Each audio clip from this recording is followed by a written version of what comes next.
So I'm 40, and in many ways I feel like a failure. And in plenty of ways I feel like everything that I have done leading up until this point has prepared me for where I am right now.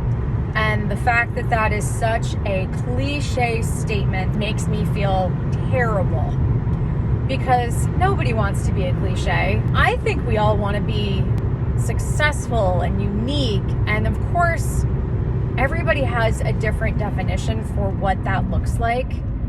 But for me, that has always looked like some level of public validation, if you will, and that dovetailing with a life of comfort and luxury and elite opportunities.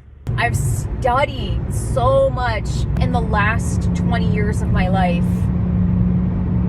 and I've thrown every single thing I have learned at the wall to see what sticks and see what works. And none of it has brought me to a place of feeling fulfilled professionally. I've gotten really used to things being hard, to things looking like they're going to formulate and then falling off a cliff. Big sums of money that should be coming my way in a short period of time and then just disappearing into the air. I've adjusted to living a life of hope rather than living a life of results.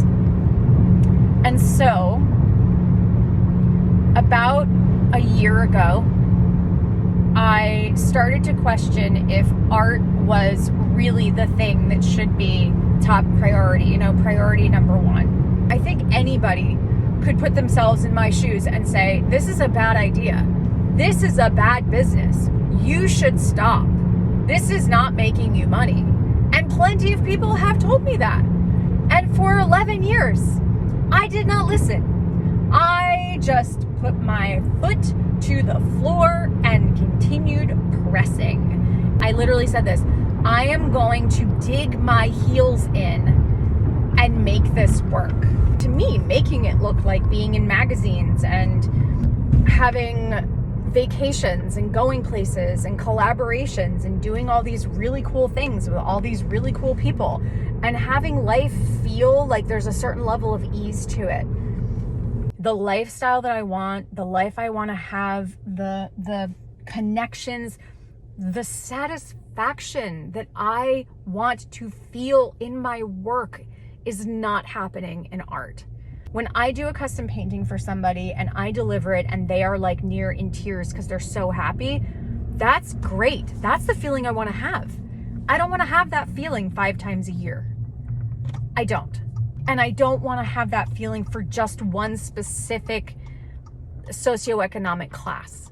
I care about people. I want to serve people, not just one specific niche of people.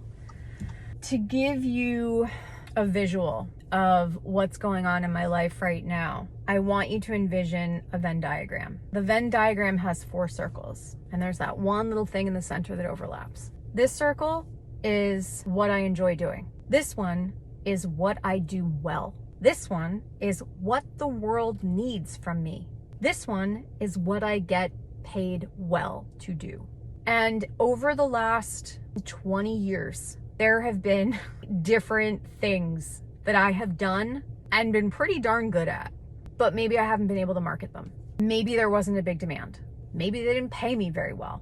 And so it didn't cover all 4 circles. I'm at a place in my life right now where Erika Rachel Total Home and being a total home coach, I can come in and I can help you with your physical space, your mental space, your health space, your whole freaking life. I can tap into all of it. When I charge what I feel my time is worth, I feel like I'm providing value and I'm getting well compensated for it. There's a good, fair exchange. And I love doing it. I love making a difference. I love it. I love it. I love it. I love it. It is that feeling like when I do a custom painting, but it is multiple times a week from various different people with all the different types of spaces and lifestyles and goals to keep my little ADD brain just like happy, just happy. When I think about Erika Rachel Total Home, the fear for me is that I'm gonna get really good at serving a small local community and never reach the vast group of people that I want to connect with. Like the public validation thing, I have to uncover exactly what that means to me. Is it like a being famous?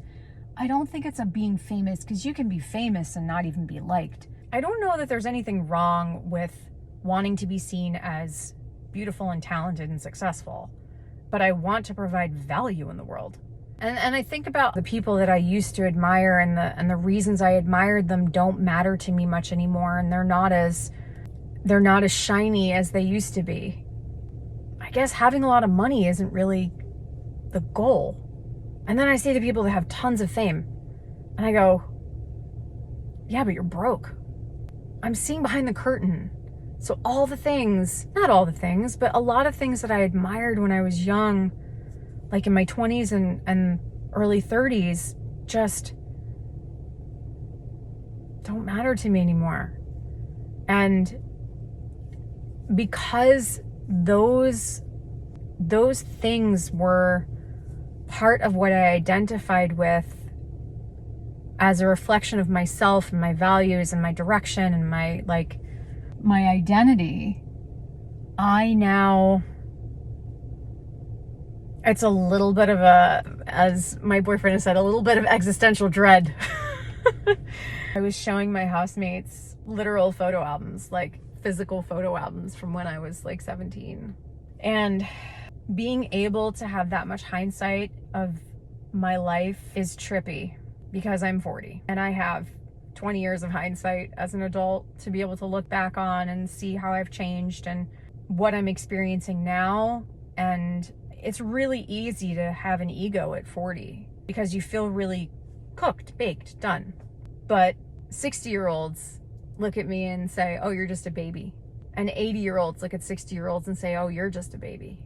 Which means that every time you have enough hindsight to look back and see how you've grown and developed and changed and what you've experienced that you didn't think you would experience, is you can be unrecognizable to yourself. And that was something that I remember hearing around Landmark, is like, it's a good thing to be unrecognizable to yourself because you've grown and you've changed so much. And I have fear around not achieving the goals that 30-year-old Erika set out for herself.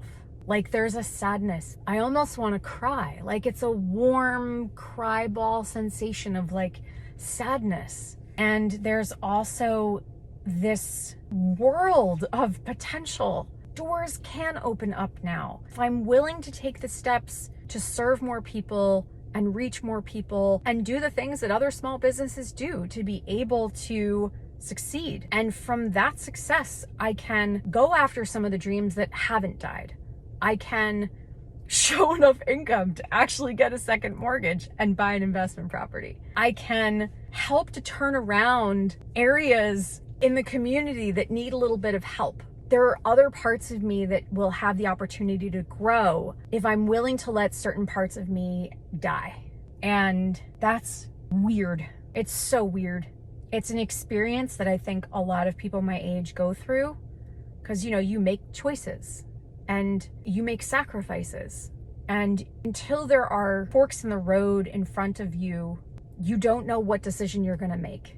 You can't just stand there at the fork in the road forever. You do have to choose. So that's where I am in my life right now.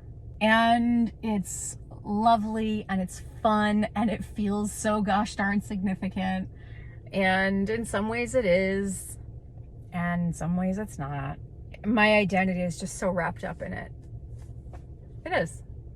Good or bad, it just is.